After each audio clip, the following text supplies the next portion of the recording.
You've just entered the Geraint Cycling Club. Brought to you by Zwift, the indoor cycling app where fun is fast. Welcome. Right, G, there seems to be a common theme to the start of these episodes these days, very much coming from your direction, I'd say. So we're starting with food again this week, mainly because you keep WhatsApping me pictures of your pre- and post-race food, and I don't think I'm as impressed by these pictures as you'd like me to be. No, they don't look the most appetising. I'm just trying to give you a flavour of what it's actually like to be a pro, Tom, you know? It's not all Michelin star meals and, I don't know, 5-star resorts. This is, basic stuff out of a cardboard box on the bus on the way to the start, eating rice, fudge, yoghurt, and an Actimel thrown in there for a bit of flavour. It doesn't sound nice, but it is actually nice. That's a cracking breakfast, that is. Get you ready for a good hard 4-hour stage. And to be fair to you, like the picture you sent me, there wasn't much left in the box. So look, the evidence is right there in front of me. You've smashed it down. You've enjoyed it. Yeah, although saying that, you know, when I retire, I'm never going to eat that again, out of choice. So it is purely fuel. But yeah, there's worse things you could eat, like a Welsh cake in the oven. Yeah, that's true. That's true. Well, gee, over the last couple of weeks, we've been running our official GTCC bake-off, haven't we? We have, and I wanted to give a couple of shout-outs to the best entries. Now, we should say we haven't actually tried these, which is a bit of a flaw, but it's difficult at the moment. But for now, it will be about the looks. I think that takes you to a certain place. We've had some amazing-looking Biscoff brownies from Ginny Ganaway, Tour de France cupcakes from Rebecca Ingham, a carrot cake decorated with walnuts from Justin Pugh. What are your thoughts on walnuts on cakes, G? I don't know. I don't mind. It gives it a big texture, you know, a bit of a crunch. You don't want loads, though. Just 1 or 2. Oh, they all sound really good, though, don't they? Like, I'm hungry now. Like, maybe we might have to introduce a food ban at some point, because it's supposed to be on the regime here. Along with crashes, no food talk or cake talk, but...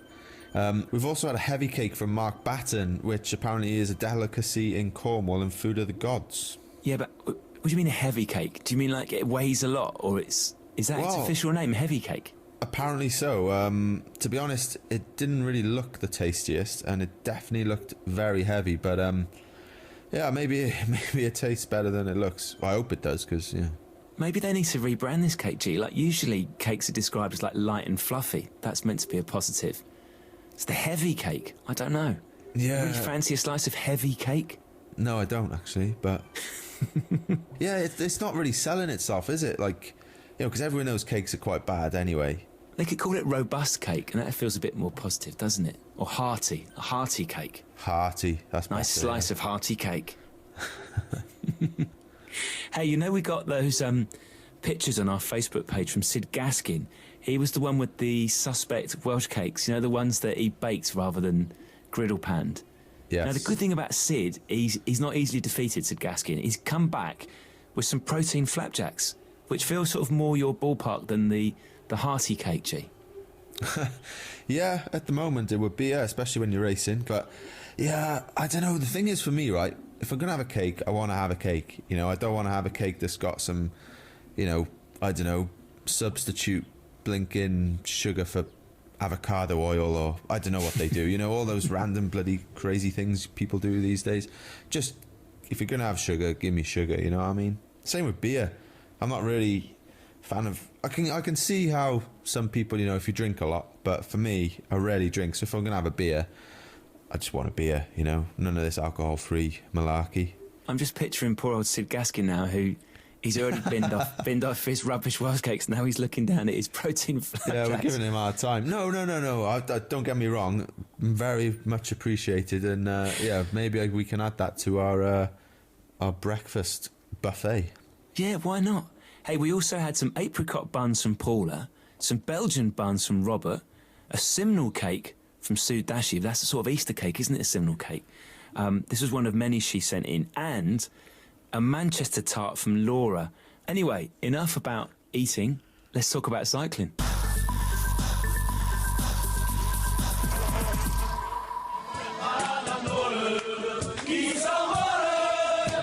Right, it's Six Nations time, which means one thing, more French disappointment. Not this year, but we've eaten our dark bread for a long, long time, and now we're back. We've got spirit, we've got heart, we've got the flair that's still there. We've got winning mentality. The title is ours this year, you will see. So France are winning the Six Nations, and we've got all the stories, the colour, the big name guests, the scandal from behind the scenes in French rugby. Why wouldn't you want to listen?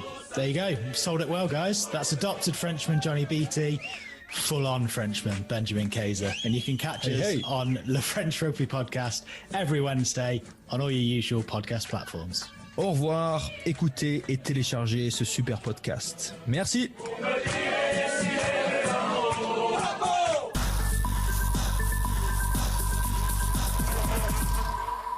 Gee, I've dived in and chosen our topics for this week. I'm going to give you some very basic clues, which I think will lead you to guessing this straight away. The first clue I'm going to give you is once every 4 years. Commonwealth Games. It's warm. It's warm. The second one is Baron Pierre de Coubertin. You've lost me now. Okay, I thought you'd find this slightly easier, bearing in mind that you have been to two of these things and won gold medals at both of them. Olympic Games. The Olympic Games. Who was that person you just said, though? Was it a person, or...? Baron de Coubertin was the founder of the modern Olympic Games in 1896. Oh. Although there's a little bit of chat that maybe he wasn't, because there's a couple of other Olympics. There's one in the Cotswolds and there's one in Much Wenlock in Shropshire.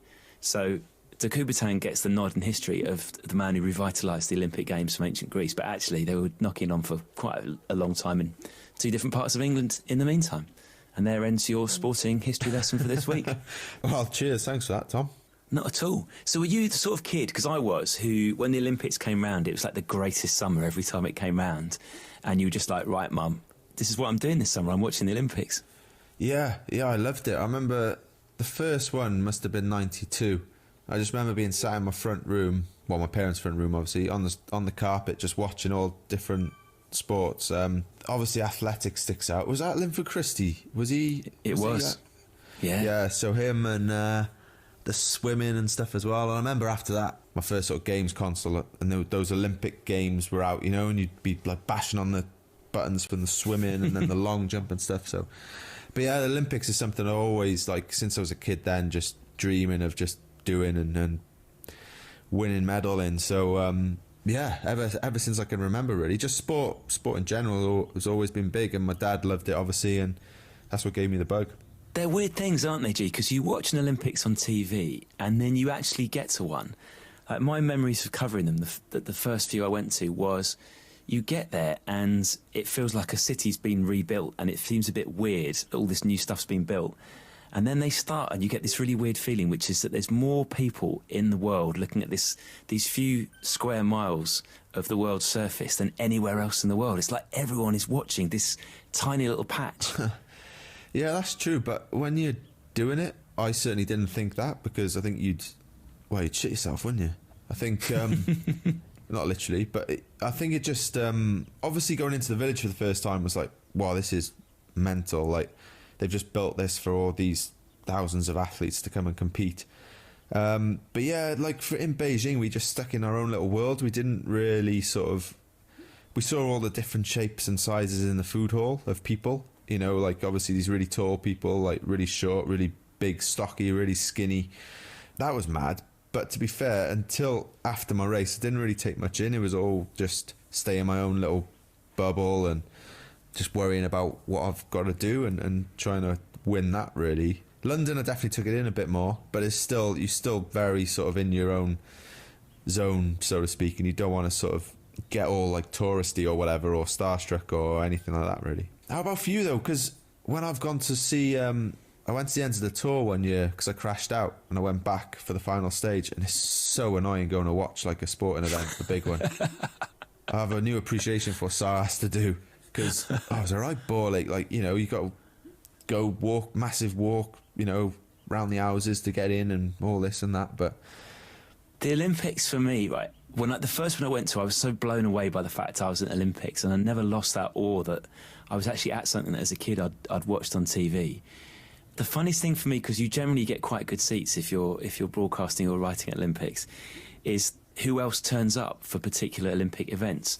So the men's 100 metres final is always a massive draw. So you can be sitting there, as I was in the BBC commentary box, and you'd have a really good view of the track. And then certainly in, I think it was in London, anyone who could sneak into the commentary box sneaked in. So suddenly, with about 10 minutes to go, particularly with Usain Bolt, Lennox Lewis turned up and John McEnroe turned up. Anyone who'd had any connection with the Olympics or a ticket had sneaked in. And Lennox Lewis is massive. Like, Lennox Lewis is 6 foot, serious 6 foot, and he's still built. And he stood directly in front of our commentary box. And the producer at the time was the one, because no one really fancied going to Lennox. Oi, heavyweight champion of the world, get out of the way. So our producer's job was to go and tap Lennox Lewis on the shoulder and ask if he could move out the way. So this guy taps Lennox Lewis on the shoulder. Lennox just ignores him. So then he taps John McEnroe on the shoulder and just said, "Excuse me, could you move?" And Lennox Lewis, without even looking at the producer, just looked down at John McEnroe and just went, "Ignore him." Oh, no way. Yeah. So what did you do? Just have to... There was a bit of craning of necks going on, yeah. It's very difficult to argue with Lennox Lewis. Right, G, so I've chosen today's topic, but I did need a little bit of help from you to get us a decent guest. I asked for an Olympic legend. How have you got on? I think I've done it all right. This person's got 6 Olympic gold medals. They're an 11-time world champion. The first Briton in 100 years to win 3 gold medals at the same Olympics. And they were the most successful Olympic cyclist of all time at that point. So, introduce him, Sir Chris Hoy. Welcome. Thank you very much. Great introduction from a Tour de France winner. Well, you know, I try my best. We don't mention Jason Kenny at this point with his medals. Is he just persona non grata? Well, you know, technically it was true what he said there. At the time, I was the most successful. Now I has been. I'm just the joint most successful. But yeah, Jason's not won 11 world titles, has he? Come on. How many has he got? Do you know? I don't know. I think a piffling 3 or 4. But anyway, thanks for joining. No, it's my pleasure. My pleasure. Good to see you. Well, the first thing I want to know, I do want to get into all the cycling stuff, Chris, but there's a fascination for all of those of us who will never go inside an Olympic village. They're a place of fascination. Right, we know they're massive. We know that they are like some weird Noah's Ark of the world's best athletes. You've been in plenty, going all the way back. What are they really like? Well, I think what's interesting about the Olympic Village is how it changes from the day you arrive to the day you leave at the end. And when you first arrive, it's just, you feel the tension, you feel the expectation, you've got the nerves, you've got the excitement. You know, you've been building up to this moment for 4 years, or for some people it could be 10, 20 years, it could be their whole life. That's their one chance. So you get there and you're super excited, nervous, anticipation. It's all new. You're trying to find where your apartment is, where the dining hall is, you know, all the different things you've got to do. And then as the time progresses, and then when you finish competition, it just becomes this, it's like a you know, I don't know, a holiday camp. It's like a party zone. It's just incredible. The last night, the closing ceremony, when everybody, you know, literally everyone has finished, all the pressure is off. Whether you're an athlete or a coach or a mechanic or whatever your role is, everybody is in the same frame of mind. They want to celebrate. They want to let off some steam. And there's nowhere I've ever experienced quite like it. It's unique, and it's an amazing place to be.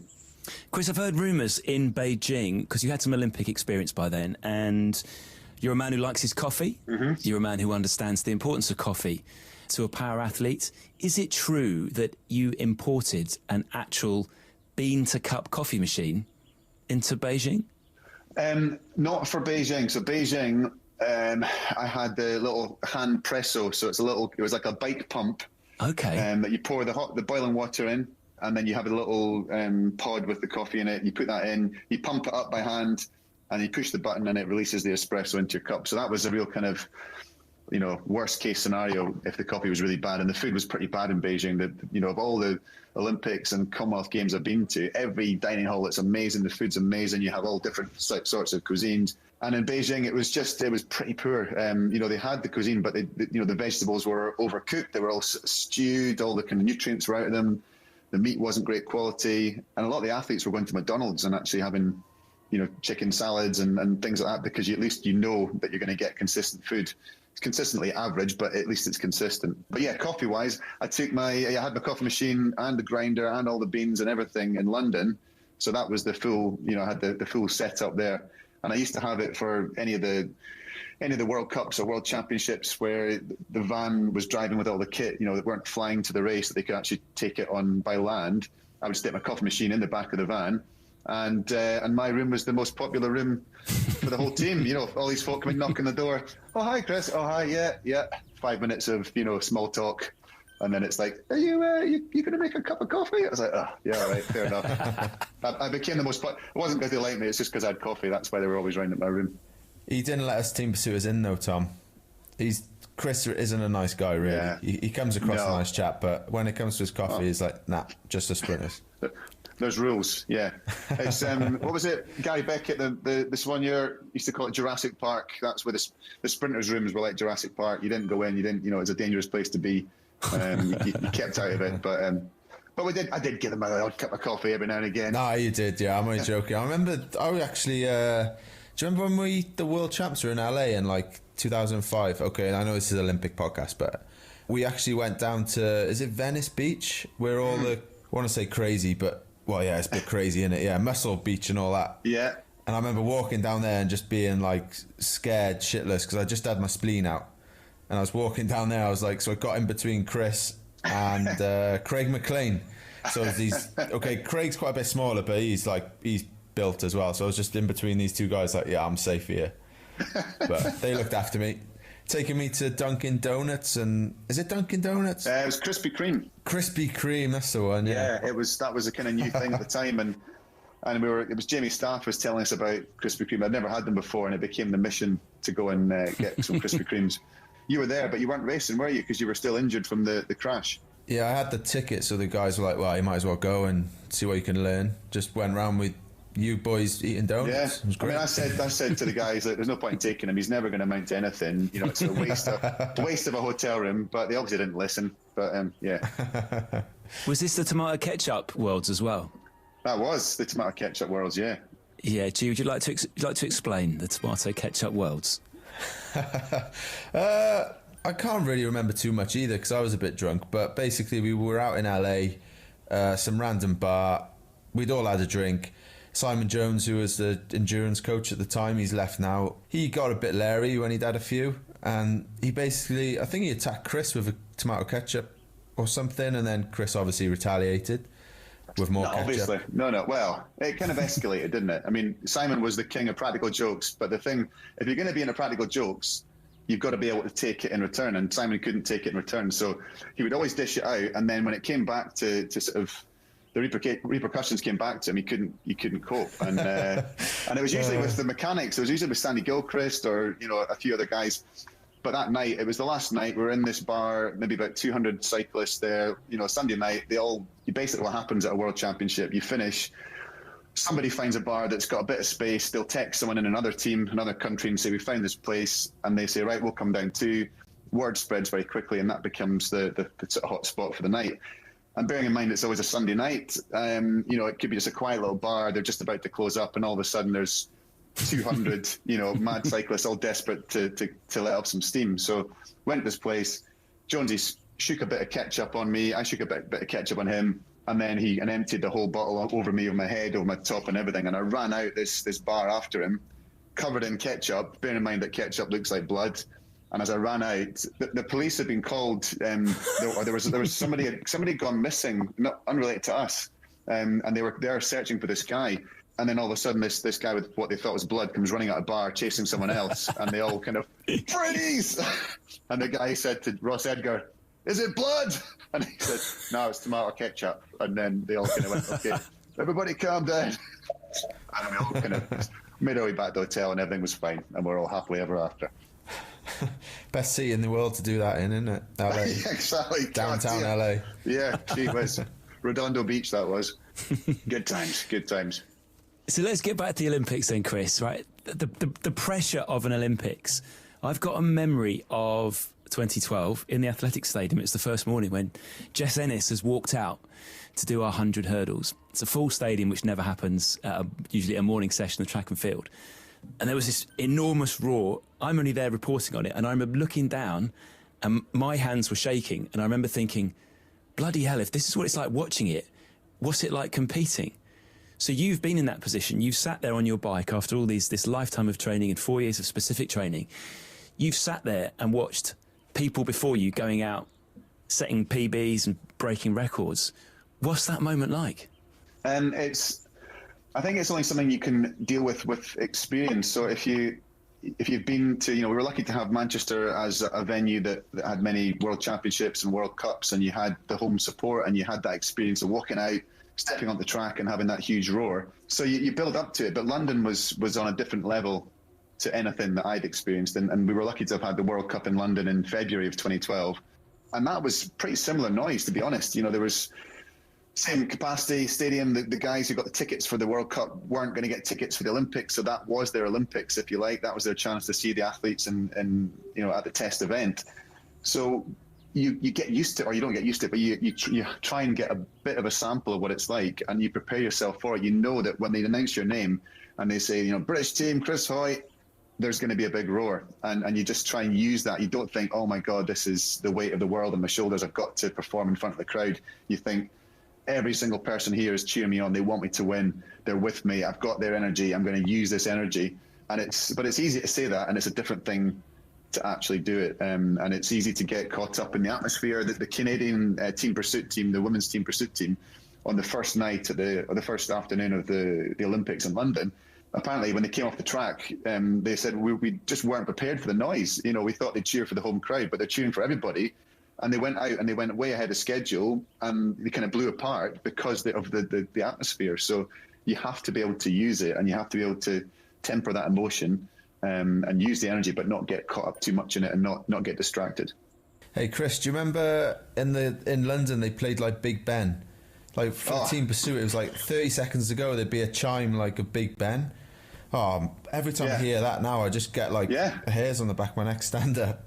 Oh, and they had a little the Chemical Brothers, who I'm a massive fan of the Chemical Brothers, and they had this track called Velodrome, and the sample from that was what they used in the final few minutes or the final few seconds before the crowd calmed, and then they said, right, the session's starting.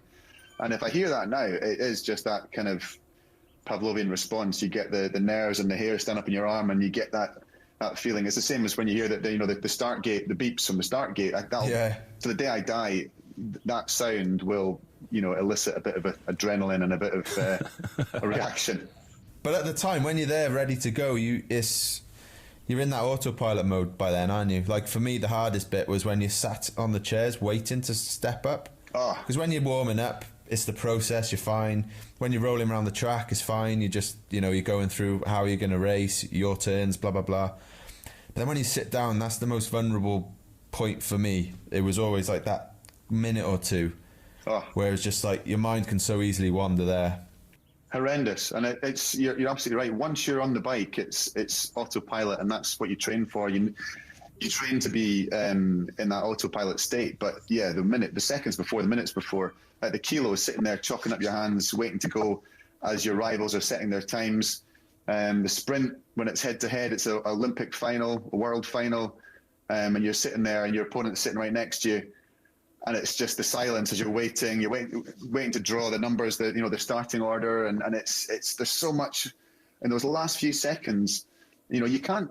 People talk about psychology. It's not as if you can magic a performance out of thin air. You can't, obviously, but you can certainly lose a performance. You can talk yourself out of it. You can become overawed by the moment. You can let those negative thoughts creep in, and it's really about just blocking. Or for me, it was about blocking out any of the negativity, any irrelevant thoughts, anxious thoughts, negative thoughts, pushing that, answering the chimp with any logical response to kind of just stay in that zone. But yeah, it's something that it was a love-hate relationship, that part of the race.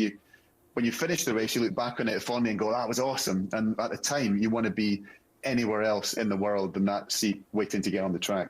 I think I know the answer to this, but when there is a sprint like that and you're sat next to, Olympic gold final, you're sat next to some German dude or whatever, or the Kieran, when there's 6 of you all there. Yeah.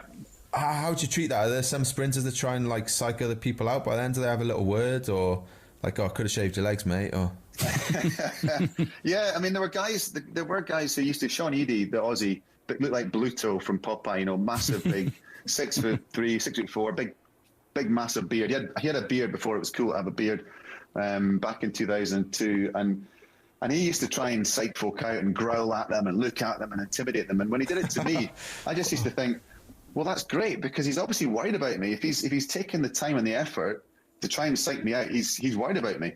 So I thought, well, you know, I used to smile back and say good luck, and you know, so it'd be nice to them. And they would think, well, why is he so confident? Why is he not trying to, you know, become aggressive too? And you know, I always thought if they've gone to the trouble of trying to stare you down or whatever, it's because they're worried about you. So yeah, I used to take that as a positive and just smile back. With your prep, Chris. So we mentioned earlier that you don't, as a cyclist, you don't walk anywhere. You lie down rather than sitting down. So you get asked before the Olympics in 2012, this enormous honour of holding the flag at the opening ceremony. So I can imagine you, with all your prep, being torn, because it's huge to be able to carry that flag. But surely the last thing you want to do is quite a warm night, walking around, and you're going to hold that properly, I imagine. I can't remember whether you held it Matthew Pinsent style, free of the... Oh, of course. Yeah, straight arm. Straight arm, yeah, of course. So that's going to take it out of someone. Well, the thing is that you're absolutely right. You wouldn't choose in your training program, if you're writing out the ideal prep for the Olympic Games, for your biggest race of your life, you know, 2 days before, I'm going to spend 4 hours on my feet walking around. You know, it's totally illogical to consider doing it. But on the flip side, you've got to work out, well, what are you going to get back from it? So I hadn't done a single opening ceremony before. I'd done a Commonwealth Games one back in 2002. But apart from that, I'd only ever seen them on the TV from the village. So I got a little message from Dave B saying, you know, I want to have a quick word with you. And he brought me into his room and said, look, you've been nominated to carry the flag. He said, what do you want to do? And I was like, well, there wasn't even a second's thought. You know, of course I want to do it, because this is your home Olympics. This is the one opportunity in your lifetime to lead the team out, and you're going to do it in front of a home crowd. What an amazing experience. But, you know, how do we make it work? And he's like, well, look, let me think about it. And in true Dave B style, he came back about half an hour later and said, I've got your helicopter sorted. And I was like, what? So, you know, so we got this, we were staying at the Celtic Manor in Newport, and we were planning to head down in cars like 2 days after it. It was just this matter of, right, I'm going to get you a helicopter. We're going to fly you in as close as we can to the village. There'll be a driver there. I'll pick you up, take you straight in, literally to the almost, not quite the minute, but give you an hour to settle in, get your kit on, go downstairs, meet the team, and then just try and minimise the time on your feet. So whenever you can, you sit down. You know, literally, you're walking from the village into the stadium, which is only a couple of miles, but it's long enough when you're not used to walking at all. But what drains you, it's not the walking or the standing, it's the fact that your adrenaline and your excitement as you're walking in, and there's crowds on both sides, and you're high-fiving folk, and it's just this building up of anticipation. And you look back now with the pandemic and the coronavirus and hygiene, you know, we were told to take hand gel with you, because it literally everywhere, you know, whenever you high-five someone or shake hands, it was still 4 or 5 days till competition. You could pick up a bug. So it was handshake, high-fiving people, and then it was like squirt the hand gel, get it on. Then before it even dries, you're high-fiving someone else and more hand gel, and trying to stay healthy and stay fit and healthy for the race. And then I got to the final step. You can come to the stadium, and here we go. This is your moment, and you've been anticipating it for 2 or 3 hours by that point. And then you go in, and it was just this explosion of sound. It was this noise from the crowd. It was the confetti cannons going off, boys, heroes playing, and you're told, you know, when you walk in, carry the flag this way, pass the rail box, do this, do that. Yep, no problem. I won't forget all that. You walk in, and it just goes out of your head straight away. And I was just giving it the big wave, you know, one arm waving with the flag, and it was a really emotional moment too. It was just that moment of thinking, do you know what? It's been a hard 4 years to get to these games healthy and fit. You know, injury, defeats, teammates like Jason Kenny, who, you know, were really pushing me all the way for the individual slot in the Kieran and the sprint.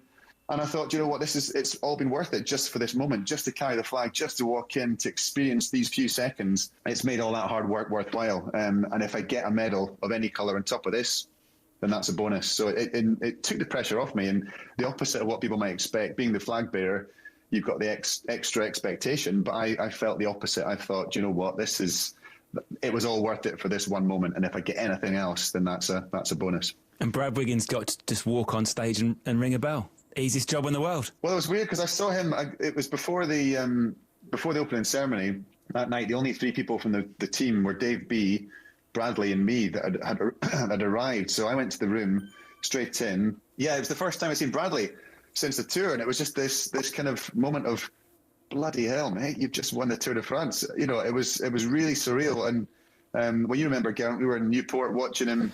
Yeah. On the screen, you know, we all gathered, and when they went down the Champs-Élysées to, you know, the final stage, and we all gathered down there and watched it and sort of clapped and cheered as he crossed the line. And there was one of our teammates winning the Tour de France, and you know, and that picture of you know, standing watching it as well, Geraint, just thinking, God, did you really think at that moment that you would ever be doing the same thing?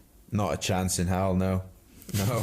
I think, just remember, we all stood there in our sweaty skin suits, weren't we, in track centre and watching on someone's laptop, and yeah, that just seemed like, wow, it was just unbelievable, really. And I was thinking, nah, no chance I'll ever be there. But well, yeah, it happened. Yeah, me too. Yeah. But yeah, I've never been to opening ceremony either. I think we went to the closing one in London, but that was a bit disappointing. I think it's kind of more tailored to watch on TV, to be fair, because we couldn't really... Was it Spice Girls singing? Yeah. Spice Girls was there. George Michael was there. And we had a little flask of like gin or something. Me, Ed. I think were you there, Chris? I'm sure. I was there, yeah. I mean, obviously I wouldn't have been drinking. No. I think you were handing them out, actually, yeah. Here you go, boys. Tell you this through. Oh, do you remember what happened? We were queuing up, and it was, again, it takes forever to go in for these events because all the countries, you know, nation by nation, and you're taking forever. And, you know, I was absolutely starving, and they had all these food stalls out, and we were going past the pizza one, and the guy, I gave a wave to the guy at the pizza place, and he was like, "Hey, you want a pizza?" I was like, "Yeah, please." He said, "How many do you want?" And he brought over like 3 or 4 pizzas for us, free of charge, and we just handed them out. And it was a lifesaver because I was running low on energy. I was, you know, as a sprinter, we've got to eat every sort of, you know, 60 minutes, or every 90 minutes, so we started to get grumpy. And yeah, that was a lifesaver. That perked me up no end. That was great. You must have got a little bit of pizza, surely. That's what 6 gold medals get. Yeah, exactly. I think I was allowed a slice. I think you let me have a slice and like your coffee. But the weird thing from the outside, when you always go to an Olympics, it's like you're the worst tourist in the world. Like, you two were both in Beijing. Gee, you didn't see any of the big hitters in Beijing, did you? Didn't go to Tiananmen Square, Forbidden City, Great Wall, none of it? No, well, you know, I was 22.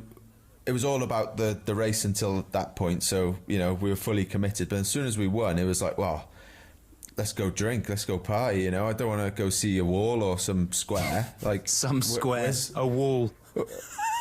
Where's the party at? But now, I don't know if I'd be any different now, to be honest, actually. I'm not really a big sightseer, you know. It's all cool, like old walls and stuff, but yeah, I'd rather just enjoy it with the boys, you know. Plenty of time for sightseeing when you get a bit older like me, you know.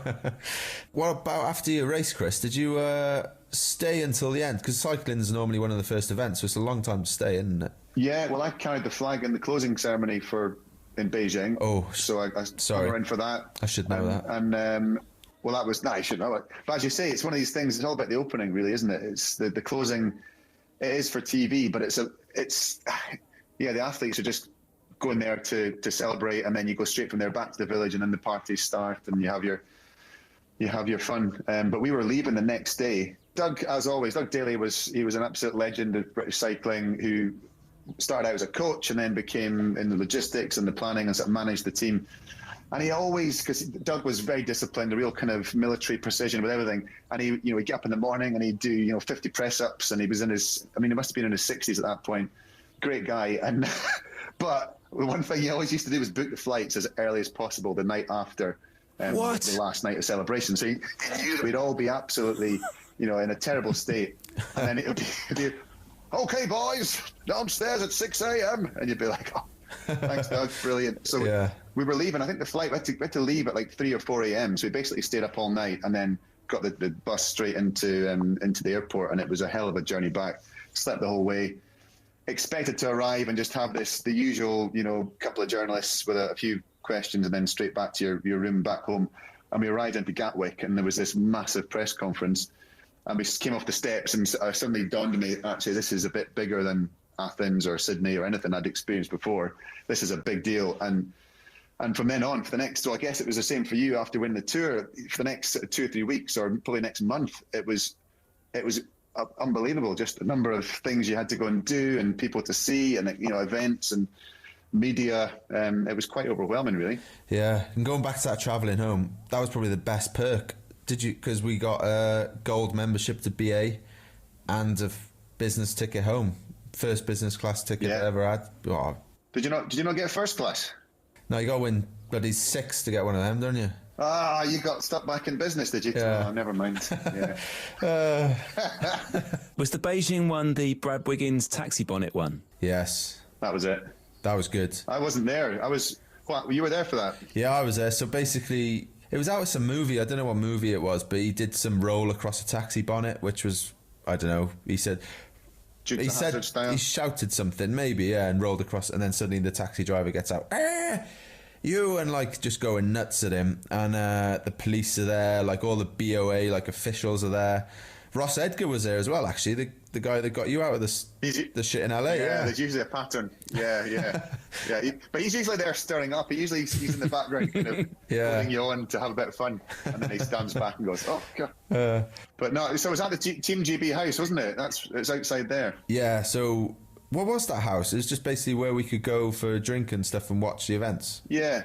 So every games they'll have called GB House. They have it. They rent out a place and they make it as a venue for family and friends to come in, and there's food and drinks, and there's big screens with all the British competitors competing and stuff. And it's usually you're kind of home from home and free booze and food, so you can't complain. Exactly. Yeah. Exactly. Is it true that the Dutch house, so the Dutch one that's got free Heineken, that was always a rumour that did the rounds?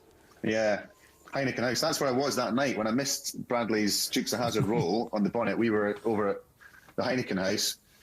The Dutch, they usually have a massive venue, and it's a huge place, or it was in Beijing, and that was a place to be at that point. Well, obviously not, because the place to be was the taxi bonnet outside Team GB House for a legendary moment. But it was there was always something going on. In Sydney, it was the Canadian House. They had all these different bars. Back in the day, that was when you used to wear cargo pants, the trousers with the kind of pockets on the side. Great for stashing booze. Well, great for stashing Olympic medals, it turns out. So, what I did was, there's a little loop that you put your keys on or whatever, but instead of putting keys, I took my silver medal that I just won in the team sprint, and so I laced it through this hoop, and then you keep the medal in the pocket, and you can jump all the queues, it turns out, and it was great. It was, one of these things that...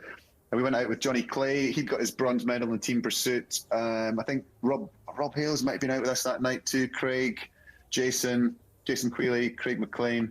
And the medals basically got us in wherever you wanted. You just kind of got it out, and they go, "Yeah, that's not real." And they look at it and go, "Why have you brought your Olympic medal on a night out?" And you're like, "Because it's going to get me in the bar, isn't it?" And they go, "Yeah, fair enough, when you go." So, Someone told me that after London, actually, and I was like, "Oh yeah, great idea, I'll take my medal with me." And then my wife, Sarah, was there, and she was like, "You are not taking that anywhere." I lose my coat every time we go out, so a good job. Because we woke up in the morning, our door to the room was wide open, my Olympic gold medal's in the middle of the floor, and we're just there in bed, just what? It was, Good time. Did you go to the cocktail bar? What was that cocktail bar? It was the one that Prince Harry used to go. Mahiki, was it? That used to... Oh, yeah. Was that the one that everyone piled into? Did you get your brother-in-law in, G? Did you get Reese in? Yeah, so there was quite a few of us heading there. Because obviously Team Pursuit, 3 of us were heading out, but Ed still had the Omnium. So we were like, good luck, mate, but, we're off out to celebrate. And... we all had these GB blazers. They must have been for some ceremony, maybe the opening or closing. Anyway, we were all wearing them. And then once we got in, we just took them off. And I gave one to Reese, my brother-in-law, and then he was with his mate. Then the next day they were flying off on holiday somewhere, and they were like, "Oh, well, let's just wear these GB blazers." So then they're rocking up for this EasyJet flight to, I don't know, Prague or wherever the hell it was. They get to jump the queue. Everyone's clapping them. Business class on EasyJet. Business class on EasyJet, yeah, with these free GB blazers they got the night before, so yeah. Perks. Mega. That's what it's all about. It's not about the gold medals, it's about the extra stuff you get. Exactly. Chris, you always seem to nail, but certainly by London, because you had sufficient practice, you seem to nail that immediate post-race celebration. And I remember talking to Jason Kenny about this once, and he told me what seemed like a very strange thing to me, which was as soon as he'd finished the race, he felt that the fun part was over, because the fun part for him is the going fast. You know what Jason's like; he loves speed, with cars, whatever, motorbikes. So he felt as soon as the race is over, the fun bit's finished. And I think it's a team sprint, and there's a shot, possibly the BBC TV footage, and you know what you're doing, so you know what you're meant to be. You're standing in the middle, and you've got one arm around Phil Hines, and then you've got one arm out ready for Jason. And then if you read your lips, you can see you say to Phil, "Where's Jason?" He's already in the taxi home. Yeah, he's had a shower. He's on his way back. Yeah, it was. That's Jason. I mean, Jason is a unique person. Never met anyone like him before. Never will again. And he's very shy. He doesn't like being the centre of attention. He is able to deal with pressure like nobody that I've ever met. You know, he can just stand up there at an Olympic Games, in an Olympic final, and just sort of, you know, well, this is why is everyone so excited? Well, this is what it's all about. You know, we've been training for this. We knew it was coming. Why are you surprised at this? Why are you so excited? Just get on with it. That was the team sprint, and it was such a relief. You know, it was a tough couple of years in the team sprint. We hadn't won a single championship, I don't think, until or since Beijing in 2008. So a really barren 4 years. Not like the team pursuiters winning everything. And then so we won it. We broke the world record, and it was this moment of, my God, we've done it. I cannot believe we've done it. Right, where's Jason? Let's celebrate. And he was already in the track centre, kind of warming down. Bring him up, you know. But yeah, for me, those moments, I really do miss those moments. People ask, what do you miss when you retire? I miss all the fun stuff like we've been talking about, the travelling and the moments that don't make the newspapers, or, you know, that aren't, you know, just little things, the fun stuff with your mates, travelling to and from the races. But the post-race moment, that literally the moment you cross the line and then the crowd erupts, and it's just this outpouring of emotion, and you spent the last, you know, 2-3 weeks leading up to the games containing the emotion, you know, not letting any emotion of any sort come to the surface. And particularly if you're doing more than one event, you know, you've had 3 events, it's the final one, and you have celebrated after the first 2, but this is, you know, you can't really let it out until the final one. And I remember in Beijing, after the sprint against Jason in the final, and you know, thinking, I'm either going to win 2 golds and a silver, and that'd be brilliant, or I'm going to win 3 gold medals, and that would be the perfect games. And, you know, I have to finish the job off here. And it wasn't just because it was a teammate, it was any easier. In many ways, it was even tougher racing someone that knows you, and vice versa. But that feeling when I crossed the line, and I used to scream. I literally scream when I crossed the line, letting it all out. Those are the moments that you lived for, and those are the moments you look back on. And yeah, you never quite match them in anything else you do, but they were, you know, that was an amazing time. How was that? Sorry, just going back to Jason. How was it like racing Jason, like head to head like that, in something so big for both of you, or maybe not for Jason, but, you know, but like, because for me, like with some of my rivals, like I don't want to know them that well, because I want to have that dislike for them almost. Yeah. Well, it was weird because we knew after the qualifying, so the sprint was spread over 3 days. So I qualified quickest. He was just behind me in second, and we knew that as long as we all won, you know, if we won our qualification rides, quarters, semis, we would meet in the final as the first and second seed. So from that moment, you know that basically the guy who's living in the room next door to you, you're sharing an apartment, he's sleeping next door, you're going to be fighting out against each other for the gold medal. And from then on, it's as you do with all your teammates, whether it was with Jason Quealy in the kilo, or Craig McLean, or Jamie, or whoever, your teammates, until you cross the line. When you step on the track, it doesn't matter whether it's Jason or whether it's a rider from Australia or Germany or whatever, you've got to beat them. And it's the same mindset. You're at war with them on the track. And when you step back off the track, that's when you become pals again, you know, and you can... Are you really pals, though? Well, we were, but the golden rule was... the thing was that we didn't sort of talk about it as such, but the golden rule became you never talked about cycling off the track. So you talk about, you know, your girlfriend, or your, you know, football, or motorsport, or coffee, or food, or whatever. You know, you'd chat about anything other than the racing, and that was off limits. You just didn't talk about it. And then, you know, when it came to the moment, you just treated him like any other competitor. But we were genuine. He may say differently, but we were genuinely good friends, and we still are today. And it's it's one of the things. You have a respect for each other.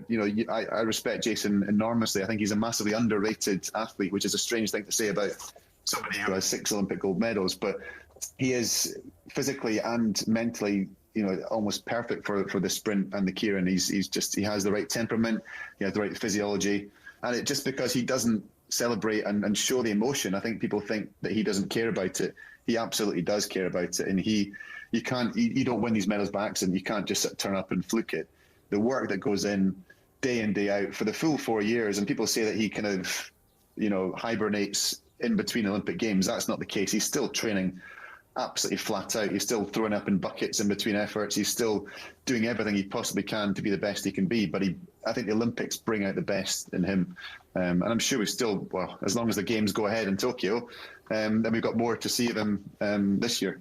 I asked him about that nerves thing once because it fascinated me because you from the outside, Chris, always looked completely in control of what you were doing, but we know subsequently from all the stuff you've talked about and the work you did with Steve Peters that maybe that wasn't always the case. So I asked Jason about that once, and he gave me a response that was simultaneously simple and just absolutely gobsmacking. So he said, I was doing a race once when I was a kid, when I was about 15, and I felt quite sick before the race. And I thought, I must have eaten something funny. And I didn't do very well in the race. And then afterwards I thought, that was nerves. That wasn't very good. So I told myself I'm not going to be nervous again. Yeah, well, that is very Jason. It's almost like he's on a certain spectrum, and he's able to just, he doesn't, I don't know. He has this ability to just compartmentalize his emotions and his life. And he can, when he's on form physically, and when he's in the right frame of mind, there's nobody that can beat him. But it does take this of all the moons to, all the planets to align for him to be in that right state of mind. And they change lives, don't they, Olympics? Like, maybe more so, Chris, for you than you, G. We shouldn't forget your 2 gold medals. I don't want those to go by the by. But there was one story you told me, Chris, and I'm going to put this to G because, G, I want you to tell me whether you think this story from Chris is true or whether it's convenient or whether it's bull, okay? So the story from Chris, which I think I remember right, was that you couldn't go into the supermarket anymore, Chris. So you used to sit in the car and you'd send your wife in to do the shopping. She'd do all the shopping, and then when she came back with a trolley, you'd get out and you'd open the boot under the excuse, I can't possibly go into the supermarket. I'm going to be recognised. I think that's true. I think you've actually told me that, no? Well, that was in your book, so you obviously wrote your book yourself. Oh, was it? I had a. Well, I read your book. I don't know if you read it or not, but I have read it. Yeah. That was 2015, so that book came out. So it's a long time ago, isn't it? Yeah. Yeah. Fair enough. I've done 2 since. Yeah, I know you have. Yeah. No, that is true. It sounds like basically that would be a situation where we had to go in. We're in a rush to get somewhere. We need to get some food for dinner tonight, whatever, dash in, dash out. If I come in with you or if I go myself, it's going to add an extra 5 minutes. And it literally would, add time because, it was that kind of, I'll wait here, you dash in. And she would end up doing the shopping and I would sort of sit in the car waiting. And there was one time I was in the car park outside the supermarket and then I saw these paparazzi turn up. I thought, oh God, there's the paparazzi. And I was sitting in the car, so I pulled my baseball cap down. And I thought they'd spotted me, and it was because there was a new footballer was obviously arrived playing for Man City or Man United, and he was in this supermarket, and he came out, and they all come out the bushes. All these, the paparazzi are terrifying when they actually do. It doesn't happen that often. It's happened a few times to me, but it's a really sinister thing because they don't speak; they just come towards you, and you hear and you're like, what do you want? Would you like a picture? Do you want to say hello? And they don't actually speak to you at all. You just stand there taking these pictures. And I thought, what do I do? Do I smile? Do I ignore them? Do I walk off? But it was, so that time it wasn't even for me. Crazy times.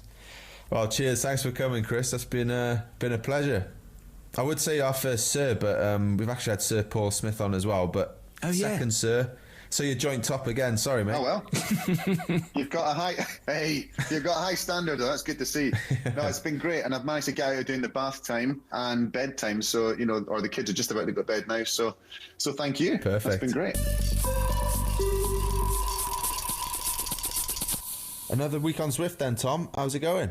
Yeah, good. I've tried a race, G. I thought it was time, so I entered one of the British Cycling Crit City ones, and. Listen, there's some stuff that I think you'll be proud of me about and some stuff where you're going to have to ridicule me. So the race was 26k. So you're racing for just over half an hour, 12 laps, and I'm getting tactical as I'm going through this race. There's a little section towards the end where it's a dirt section and it's a bit lumpy. So I'm thinking as the laps go by, right, that's where I'm going to attack. Because I thought I seem to be pulling away from my little pack on this thing. So there we are. I've got my tactics in place. And then we come to the final lap, and I just realised, like an absolute mug, I let everyone get about 50, 60 metres ahead of me. So by the time I've put my little burst in, it's pointless, right? So I think there was about 30 of us in the race, and there's a couple right off the front. Then there's another group, then there's my group. And of my group, there were 7 of us going around this circuit, and I think I was 6th out of 7. So tactically, I made a total mess of it. Yeah, you need to plan more, Tom, I think. You need to just, stay focused, hold that wheel, then when you go all in. But, yeah, well, live and learn, mate. It's only a problem if you make the same mistake twice, hey? That's what they say, something along those lines. Thanks, coach. You're welcome. Now, if you fancy getting sweaty indoors, improving your fitness, maybe trying a race, go to Zwift.com to start your free trial. And don't forget to join the GTCC at 6 o'clock in the evening every Wednesday for our group rides. Everyone is welcome.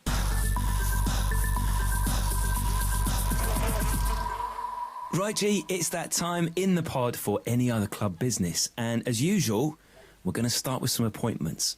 First up, it's a super important role, one we've definitely overlooked. This is probably one that I should have sorted out as chairperson, the health and safety rep. Not the most glamorous, but important. And magically, Steve Mills has got in touch to say he'll do it on the very good reason that he works in health and safety already. Yeah, sound. He can turn up in his high-vis jacket, but hopefully he's not too sort of health and safety conscious. We need a bit of danger in this pod, don't we? You know what I mean? We don't want, I hope he doesn't turn up with a clipboard and a bloody pen and all that malarkey. I'm sure he's a nice guy, though. Yeah, no, it'd be good. Yeah, if he could sort of maybe get there ahead of time as well, because if he goes in and sorts things out and no one notices, that's a win. If we're all ready to do something and he marches up, whoa, that's a loss. So, Steve, if you're listening, that's the way we'd like you to take this role on. Our second appointment of the day, G. Now, this is for a super domestique. We chatted to Ian Stannard, didn't we, in episode 2? Go and listen to that if you haven't had the chance. And from that episode, Theo Hester would like to be our GTCC super domestique, especially in the mountains, which is a good job. He's only 13, but he's working towards becoming the youngest ever Everester. And an Everester, if you don't know, G, is when you try and climb the height of Everest, but do it on a hill which isn't Everest, because Everest isn't paved and is quite hard to get to. So, for example, you might do your local hill, and you do your local hill the number of times that would add up to the height of Everest. Is that right? That's it. What is the height of Everest, do you know? I think I know. 12,000 metres? Oh, 7.5, 8. You might be right. I've thrown a pub quiz answer in there. So Theo had listened to the pod, and while doing some reps of Alpe de Zwift, said it was really useful. That's cool. And finally, Paul Connell wants to put himself forward as the club barber. Great position. We will do that bit of that in lockdown. He's been cutting hair and cycling for 30 years. Happily, he says, never at the same time, because I would imagine that Steve Mills, our health and safety rep, would have an awful lot to say about a barber who cycles and uses scissors at the same time. Yeah, very true, Tom. And Paul, if you'd like to give our GTCC members some tips on how to cut the hair, especially during this lockdown, that would be great. Especially me, actually, because Sarah normally does mine, and I haven't been with her for a while due to the whole pandemic and Brexit and stuff. Long story, mate, we won't go there. But yeah, my hair could definitely do with a trim, so yeah. I'm lucky though, at least it's messy. I go for the messy look anyway, so, rather than yourself, yours is quite sort of angular and, a bit precise in it, whereas mine's just... Yours runs free. Exactly. I can get away with it. Right, let's do a few shout-outs, G. Okay, first goes to Matt Wright, who posted on the Facebook group to say after listening to the podcast, he's finally ordered a turbo trainer. So he's looking forward to getting started on Zwift. He also said it's the best cycling group he's come across, as there's no daft comments to new cyclists. Well, that's a nice touch. That's the sort of vibe we're going for, isn't it? Everyone is welcome on the GTCC. Matt, we hope to see you on a group ride soon. Nick Plant has got in touch after catching up on our first episode, which was all about climbing, and the mention of the Cat and Fiddle. He says, as a keen local, very amateur cyclist in this area of the Peak District, I thought Geraint would be keen to hear there's a cool feature at the top now, so you can check the weather before setting off, because you got stranded in the snow there once, didn't you, with Stannard? Another cool fact, and this is sort of blowing my mind a bit, apparently it's a whiskey distillery in the making, so the toilet should be functioning again soon. So does this mean, Nick Plant, that there's going to be a still of whiskey at the top of the Cat and Fiddle? Almost, G, like as a kid, you hear these stories about St Bernard rescue dogs and they'd be bounding through the snow with like a little barrel of rum. Maybe this is the cycling equivalent. There's going to be a little secret stash of whiskey at the top of the Cat and Fiddle for frozen cyclists. Yeah, a fear for the descent then, after a few whiskies at the top. But don't drink and ride, guys. That's the health and safety man. Health and safety man as well. And finally, Celeste Haslam wants a shout out, and she says she'd love to hear from Wout van Aert on the pod. Yeah, watch his space. Nice one. A final one today, G. We gave our members the option of sending in an anonymous question on our email, which is, of course, gtcc@crowdnetwork.co.uk. And we've had quite a good one this week, and this taps into a lot of latent fears and maybe, I don't know, stories that go around cycling when you first start. The question is this: do pro riders wax and go hairless under their shorts? No, I don't wax. It just a normal razor like you do on your face. It takes a bit of time though, especially after the off season. You can take chunks out of your legs because it takes forever. Get impatient. But what do you mean hairless now under my shorts? You mean? Well, I was interpreting that not particularly the leg area, but maybe the area which ultimately connects the legs. Well, I don't, but each to their own, I guess. Have you heard it happening? I've seen it. Have you? Obviously, you've seen someone waxing the No. Let me get that set the record straight. I haven't seen people waxing their undercarriage, but we obviously share showers, don't we? And there's a few bald Germans and stuff around. Yeah, just leave it at that. Is that Germans in general, though? Is that specifically cycling Germans? Specifically the cycling Germans I've ridden with. So I'm basically just told everyone that Christian Nies has a bald sack, haven't I? And that is the beauty of the anonymous question. People can get away with this sort of outrageous revelation. But also, going back to under your shorts, if you're talking about your whole leg as well, then yeah, we do that as well, obviously, because part of it is with crashing. So it'd be weird as well, wouldn't it? Because we got weird tan lines anyway. So imagine having a tan line and then a hairline. That would not be a look at the beach, would it? And on that bombshell, we'll see you next time. That was the Geraint Thomas Cycling Club. Thanks to our health and safety reps Steve, our super domestique Theo, our barber Paul, to our head of social media Fionn Clark, our head of music Emma Hickman, our treasurer Diane Barker, and our honorary president Mike Carr. And of course, to you for listening. We'll see you next time. Crowd Network, a place where you belong.